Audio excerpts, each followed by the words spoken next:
Mesdames et messieurs, bonjour et bienvenue à bord.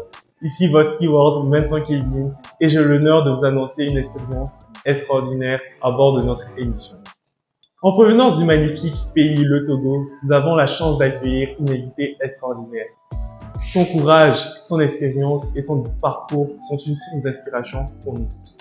Mesdames et messieurs, le commandant de bord, Kweli Ayeye Jessica, vous invite à attacher vos ceintures et à vous préparer pour suivre son histoire captivante. Êtes-vous prêts pour le décollage?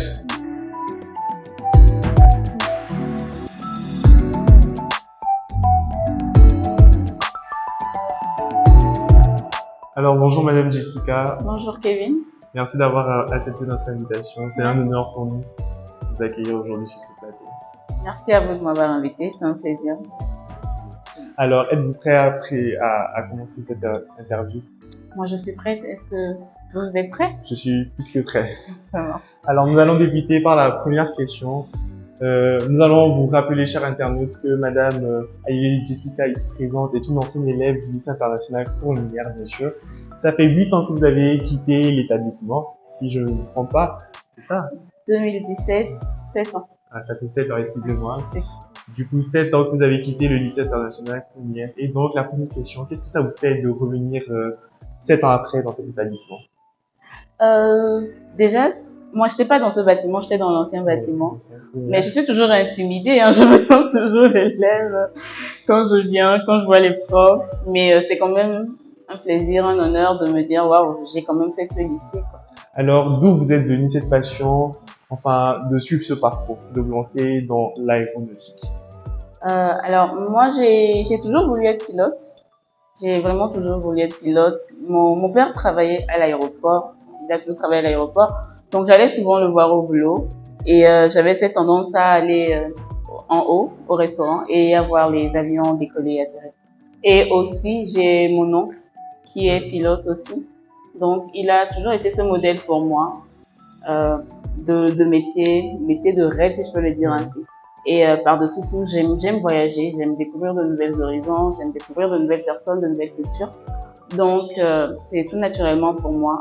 Je me suis dit, qu'est-ce que je vais faire qui va me faire gagner de l'argent, mais tout en m'épanouissant. Et c'était le métier, le rêve pour moi.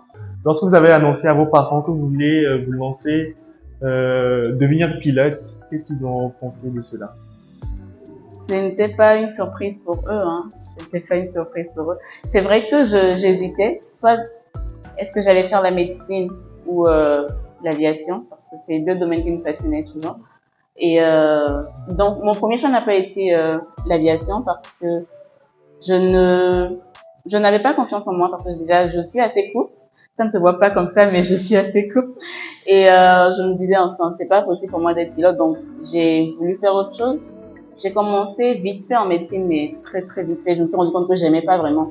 Donc j'ai arrêté et après, j'ai continué dans d'autres domaines qui allaient m'aider à faire de l'aéronautique parce que pour moi, être pilote, c'était juste un rêve qui ne pouvait pas être réalisé.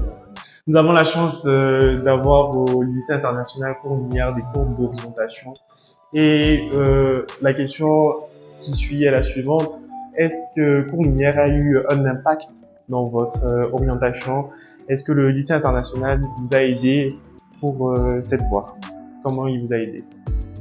Oui, je pense que d'une part, Cours-Lumière m'a quand même un peu aidé parce que je sais que en seconde, quand j'avais toujours ce doute de qu'est-ce que j'allais faire, je pense qu'on a une classe qui s'appelle MP, je pense enfin, ou MPS, je me rappelle plus. C'est l'ancien Cours-Lumière. Ouais, et du coup, on devrait choisir.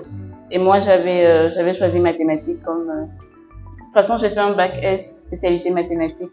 Donc, déjà en seconde, je savais que j'aimais tout ce qui est sciences, tout ce qui est maths, tout ça. Donc, je faisais avec mon prof à l'époque, Monsieur Mati.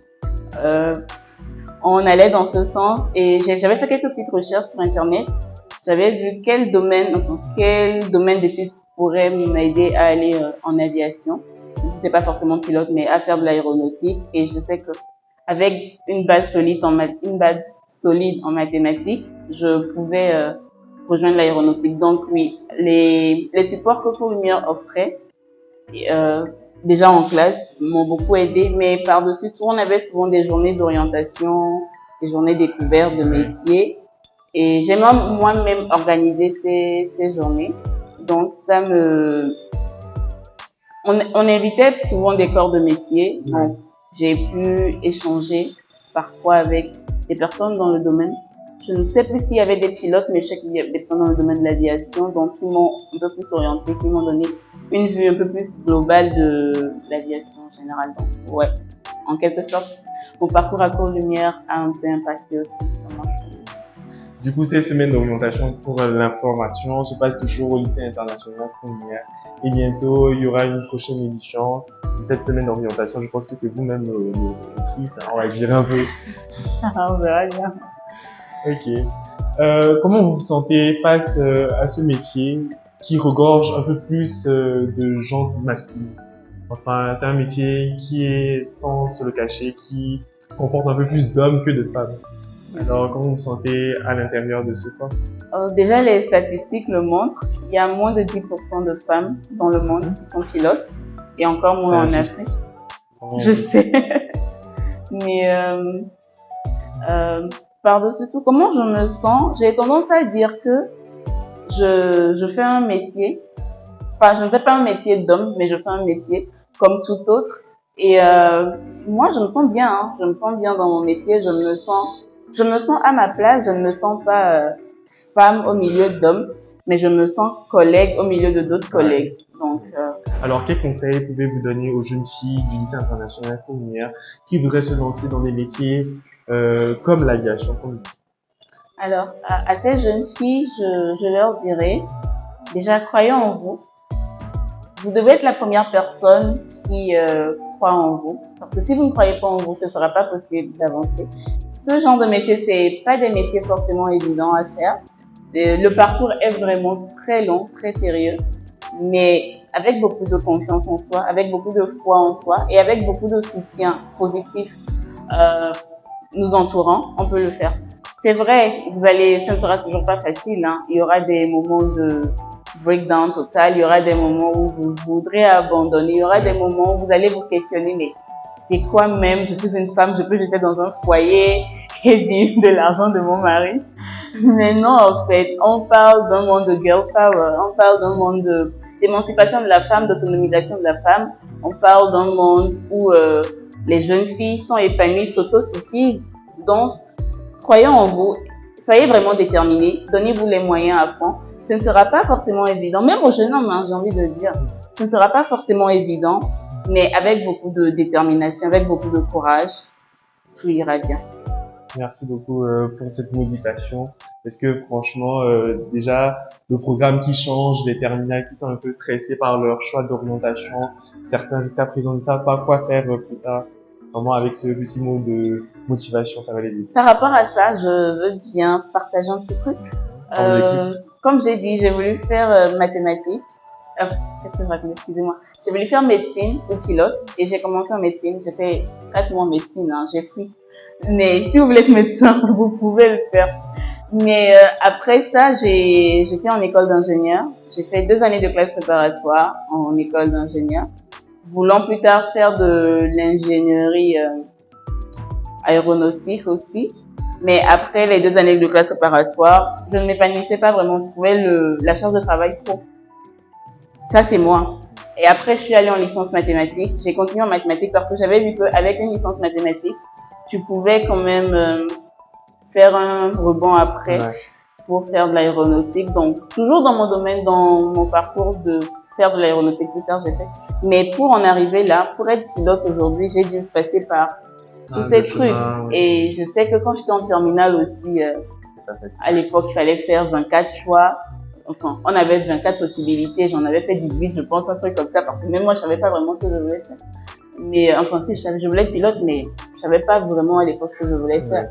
Et à toutes ces personnes qui doutent encore, qui ne savent pas ce qu'elles veulent faire, je vous dirais, essayez, mais ne perdez pas trop de temps non plus. Il ne faut pas faire 1 an dans chaque domaine et après vous retrouver avec 10 ans en licence.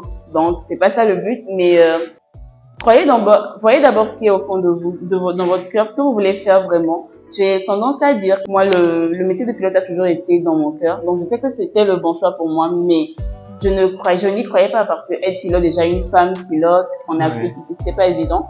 Mais c'est le bon choix pour moi. C'est du surnaturel. Exactement. Donc, oui, croyez en vous, voyez vraiment au fond de vous ce qui est dans votre cœur et certainement ce sera le bon choix. Et surtout, on espère que les parents aussi vont accompagner parce que moi, mes parents, ils m'ont quand même accompagné. Alors, comment était la scolarité au cours Lumière? Comment était votre attitude au cours Lumière? Est-ce que vous avez des anecdotes à nous partager? La scolarité au cours Lumière, je pense que, comme tout élève, quand tu es dans le moment, quand tu es à l'école, tu trouves qu'on te fatigue, on te donne trop de boulot, c'est quoi même? Est-ce que c'est leur bac, c'est mon bac? Pourquoi ils me fatiguent comme ça? Pour moi-même, mon propre bac. Mais j'ai quand même passé de très bons moments. J'ai fait 4 ans à Cours Lumière. Je suis venue en 3e. Et j'ai commencé, à l'époque, Cours Lumière faisait encore le programme togolais. Oui, système T. Ouais, système T. Donc j'ai fait 3e T. Ouais. Mais j'ai eu le BPC et le DND. Et d'ailleurs, anecdote, quand on a eu notre BPC, sur les 10 du centre, je pense qu'il y en avait 6 qui venaient de Cours Lumière, j'étais 4e du centre, applaudissements. Ouais, du coup, je pense que j'étais quand même une bonne élève au Cours Lumière. C'est vrai, j'avais mes petits moments d'égarement, mais je pense que j'étais une bonne élève, appréciée de tous. J'ose croire qu'ils m'appréciaient, mais je pense que c'est le cas. Et j'étais assez extravertie. Enfin, j'étais toujours celle qui mettait la bonne ambiance, celle qui menait le groupe avec ma petite taille là. On m'appelait souvent Jessie, puis genre Agbokwe, comme ça. Mais voilà. Mais est-ce que j'ai une anecdote? Oui, on pourra en rigoler aujourd'hui, mais je me rappelle en terminale, j'ai mené un petit boycott, si je peux le dire comme ça. Et même jusqu'à présent, chaque fois que le moment vient, parce que le jour-là, certains anciens camarades avaient posté sur Facebook. Et donc, vous savez, chez Facebook, chaque année, on te rappelle les souvenirs. Donc, chaque fois que le moment vient, ils m'envoient les photos. Tu te rappelles comment tu étais rebelle à l'époque? Vous voulez que je raconte ou on peut s'en passer? Rien. Ok, alors qu'est-ce qui s'était passé? Je me rappelle quand j'étais, à l'époque quand moi j'étais au Cours Lumière, on n'avait pas vraiment de semaine culturelle, on n'avait pas vraiment de semaine, bref, on n'avait qu'une journée traditionnelle et parfois quelques vendredis avant les congés, on faisait quelques activités. Donc ma dernière année quand j'étais en terminale, on n'avait pas de journée traditionnelle, enfin, si, on n'avait pas vraiment d'activité traditionnelle. On devait juste venir en tenue traditionnelle et faire les cours normalement. Et après, repartir chez soi. Et le jour-là, on s'était dit non avec mes camarades de la terminale, mais c'est quand même notre dernière année, on veut quand même un truc pour nous. On bosse déjà assez pour le bac, on fait un truc qui va nous divertir l'esprit. Et là, on vient, on s'était d'abord dit que non. On s'était dit que si on doit venir en habit traditionnel et faire cours, ça ne sera pas possible. Donc on vient en uniforme tranquille, on fait cours et on rentre à la maison. Mais après on s'est dit non, on va quand même, parce que moi j'avais prévu une tenue, tout ça. On va quand même venir en habit traditionnel. Et après, à midi, après le déjeuner, on va pas rentrer en classe, on va rester à la cantine et faire notre vie tranquillement, ne pas calculer les sommes. Donc, on avait créé un groupe avec la classe de première et terminale, toutes les classes confondues. On est venu, on a mangé, on a fait la journée normalement. Nous-mêmes, on savait ce qui se passait, mais les profs ne se doutaient pas. Et au moment, la sonnerie a sonné et on devait rentrer en classe. On était tous assis, on a refusé de partir. Et les profs ont commencé à dire, vous venez pas, on a dit, mais le surveillant dit, mais allez en classe, on a refusé. Ils ont appelé le proviseur adjoint qui est venu, qui a appelé les délégués des classes, qui les a dit de se débrouiller pour faire rentrer les élèves en classe. Et là, ce qu'on avait prévu de base, on commence à voir chaque délégué qui vient appeler sa classe, on y va, suivez-moi, on s'est dit, mais qu'est-ce que vous nous faites, les gars? Mais bon, avec quelques camarades à moi, on était quand même restés en bas, on voulait pas. Voilà, on est rebelles jusqu'au bout. on n'est pas monté et après le directeur adjoint, enfin le proviseur adjoint y est venu. Il nous a convoqués et à l'époque je faisais ma rebelle, hein, mais c'est pas son problème. Il a convoqué mon père et c'est allé un peu loin quand même. Je devais aller au conseil de discipline, mais Dieu merci, Chance. je n'y suis pas allée et voilà. Ce qui a fait qu'à l'époque nos relations étaient un peu dégradées avec le proviseur adjoint, moi, mais après tout est arrangé. Du coup, aujourd'hui, vous avez une bonne relation. On a une très bonne relation. Tout s'est rétabli. Voilà. Donc, pour rebondir à celui-là, est-ce que vous avez enfin des membres du personnel ou bien des professeurs ou des assistants qui vous ont marqué lors de votre parcours? Oui, plein. Et merci d'avoir dit membres du personnel parce que ce n'était pas que les profs. Oui. Déjà, les tatas de la cantine, franchement, des amours. Même Monsieur Bruno, le gardien. Hein, oui, il est toujours là même. Oui, je l'ai vu même là. On avait, enfin, je l'appréciais beaucoup, je l'apprécie toujours beaucoup. Il y avait Monsieur Apévi, paix à son âme, qui a toujours... J'ai fait 4 ans à Courlumière. Pendant les 4 années, il était mon prof d'anglais puis d'allemand. Et on avait même fait un spectacle à une remise des diplômes, je ne me rappelle plus, en allemand, ce qui était bien. Madame Milka, j'ai pas fait espagnol, mais avec qui je suis très très très proche. Il y avait plein d'autres profs, hein, je ne peux pas tous citer, mais et Monsieur Alex. J'avais tendance à dire que j'étais la présidente des femmes de Monsieur Alex. J'espère que quelqu'un ne m'a pas remplacée à présent. La liste a augmenté depuis. Je me doute bien. Donc, ouais, franchement, ils sont pleins. Mais il y a un prof qui me marquait toujours, c'était Monsieur Etche. Monsieur Etche.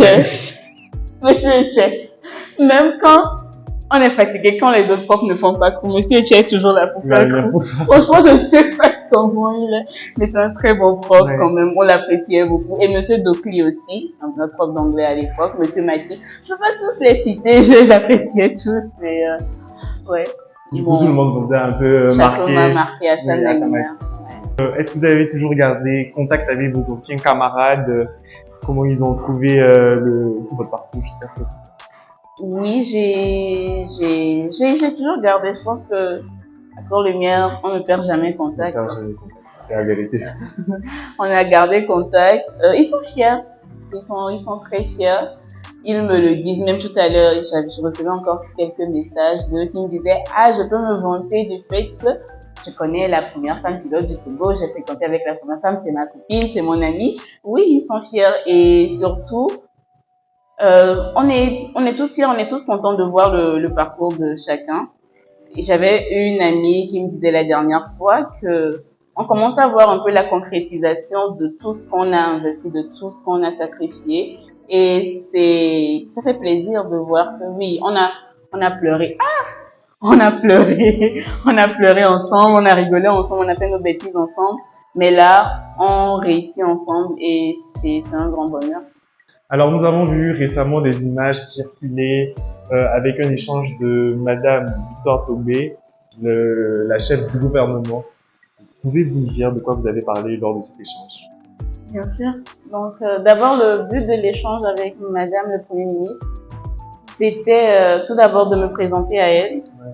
Et c'était grâce au directeur de la compagnie aérienne Askai qui m'a introduit. Et j'y suis allée. Donc, on a échangé. Je me suis présentée à elle. Je lui ai raconté mon parcours de mon enfance jusqu'à ce que j'en sois là, en passant par la France, l'Éthiopie, tous ces lieux où j'ai été formée. Et ensuite, elle a dit être admirative de mon parcours. Et elle a jugé bon de me partager son expérience aussi de son bac jusqu'à ce qu'elle en soit là au sommet du gouvernement togolais. Et elle m'a donné plein de conseils, plein de conseils de maman et de femmes, ainsi que de femmes qui travaillent, de femmes responsables aussi. Et après, elle a voulu que je partage mon histoire avec le peuple togolais. Donc, voilà. Alors, c'est vraiment émouvant que le Togo puisse connaître des dirigeants à la tête du pays, des femmes, parce que oui, en Afrique, c'est pas vraiment Pour relancer une question qui a été déjà posée, pouvez-vous nous parler un peu de votre quotidien au travail? Comment se passe le travail? Ok. Du coup, il est important pour moi de préciser que j'ai pas encore commencé les vols avec Askai pour plusieurs raisons, notamment des raisons administratives aussi. On attend, mais n'empêche qu'on va quand même au boulot. Je vais quand même au boulot. Je m'apprête, je vais au boulot et une fois au boulot, souvent on est en binôme ou en trinôme, ça dépend, en groupe. On travaille, on révise les procédures de la compagnie parce que chaque compagnie a ses procédures, a sa manière de fonctionner et si tu veux travailler dans une compagnie, tu dois connaître les procédures. Donc, j'y vais, je révise les procédures avec mes collègues et après, on est là normalement jusqu'en fin d'après-midi et après je rentre chez moi. Mais je pense que tu veux plus savoir l'aspect femme dans un milieu bien sûr. Alors comme je vous avais dit, je ne me dis pas que je fais un métier d'homme, mais je fais tout simplement un métier. Mais pour en arriver là, ça n'a pas été comme ça dès le départ. Déjà, de ma promotion, j'étais la seule fille. Nous sommes une promotion de 11. J'étais la seule fille. Dans l'académie d'Ethiopian Airlines où j'ai fait ma formation, il y a plein de classes, plein de promotions, mais généralement, vous allez voir une fille par classe, parfois même plus des classes masculines. Mais c'est pas vraiment un domaine où il y a des femmes. Comme un exemple un peu concret, on avait des logements dans l'académie, les dortoirs dans l'académie, et il y a 4 bâtiments de 4 niveaux. Les filles n'occupent qu'un seul niveau sur les 4 bâtiments. Tout le reste, c'est que des garçons. Donc, forcément, on se sent un peu intimidé. Il n'y a pas de profs femmes, d'instructeurs femmes, que des instructeurs hommes. Donc, tu te dis, mais dans quoi je suis, en fait? Je me sens entourée que d'hommes, mais c'est aussi un milieu où tu dois prouver que c'est pas parce que tu es une femme que tu ne peux pas le faire. Donc, pour en arriver là, j'ai dû me dire, je suis une femme, certes, mais je fais un métier aussi. Je suis une femme. Comme je l'avais dit, je suis leur collègue, donc il n'y a pas à me classer. Ouais. Non, c'est une femme, voilà. Il y a pas. C'est vrai, en tant que femme, on a des atouts, je peux le dire ainsi, que les hommes n'ont pas. Comme par exemple, mon envie de toujours cuisiner quand je rentrais des cours. Donc, même si les garçons ils rentrent, ils vont au resto. Moi, je suis là, je suis à la cuisine. On pourra dire la place de la femme, c'est la cuisine, mais non. C'est mon. C'est votre passion. C'est ma passion, mais c'est un peu mon côté femme qui le veut ainsi. Et tout comme on va à la salle de sport, les hommes auront plus tendance à prendre plus de charges que les femmes. C'est un peu normal. Mais ça veut pas dire que le sport c'est que pour les hommes ou le métier de pilote c'est que pour les hommes, pas du tout. Mais comme j'ai dit, il faut vraiment c'est un travail mental à faire sur soi d'abord, à se dire que non, c'est un métier comme tout autre, je peux le faire. Tout comme un homme peut être steward. On dit pas que le métier d'hôtesse, c'est un métier de femme. Un homme peut être steward. Tout comme une femme peut être première ministre, tout comme une femme peut aller sur la lune, je peux être pilote aussi. Et je pense que on en est là parce qu'il y a eu peut-être un point de vue biaisé de la société. Donc, mon désir actuel, c'est de faire comprendre à tout le monde, à ces jeunes qui m'écoutent, à toutes les personnes qui verront cette vidéo et même plus, qu'il n'y a pas de métier d'homme, il n'y a pas de métier de femme, il n'y a pas de sport d'homme, il n'y a pas de sport de femme. Tout sport est sport, tout métier est métier. Donc, j'espère que j'ai répondu à la question. Donc, merci beaucoup, Madame Ayele. Et pour conclure cette vidéo, qu'avez-vous à dire? Un dernier mot? Est-ce que vous avez quelque chose à rajouter pour conclure cette vidéo? Déjà, merci à vous de m'avoir invité. C'est vraiment... C'est une fierté pour moi de me retrouver devant la caméra aujourd'hui à Cours Lumière et de me dire, il y a 10 ans, j'étais élève de Cours Lumière, mais aujourd'hui, Cours Lumière m'invite pour venir sensibiliser ses élèves. C'est vraiment un honneur pour moi, donc vraiment, encore une fois, merci. Et je remercie la direction de Cours Lumière qui a eu confiance en moi. Je remercie tous les profs de Cours Lumière qui qui ont participé à mon éducation, qui ont permis que j'en sois là aujourd'hui. Et à tous ces élèves de cours Lumière, je vous encourage vivement. C'est vrai qu'on a tendance à un peu parler en background, mais on sait tous que c'est une bonne école. Et je vous encourage vivement à tous ceux qui vont passer un examen cette année. Plein de courage, je vous envoie plein d'ondes positives. Je sais que vous aurez votre examen, que ce soit le DNB ou le bac, le bac international aussi, vous l'aurez haut la main. Donc déjà, on célèbre la victoire dès maintenant. Et invitez-moi à votre fête de remise des diplômes. Bien sûr, vous aurez une invitation de l'administration. Merci. Alors, ainsi s'achève notre émission. Merci beaucoup, Madame Kuya et Jessica. Merci d'être venue. C'était un plaisir pour moi. Et mesdames et messieurs, ainsi s'achève cette émission. Nous nous disons à la prochaine.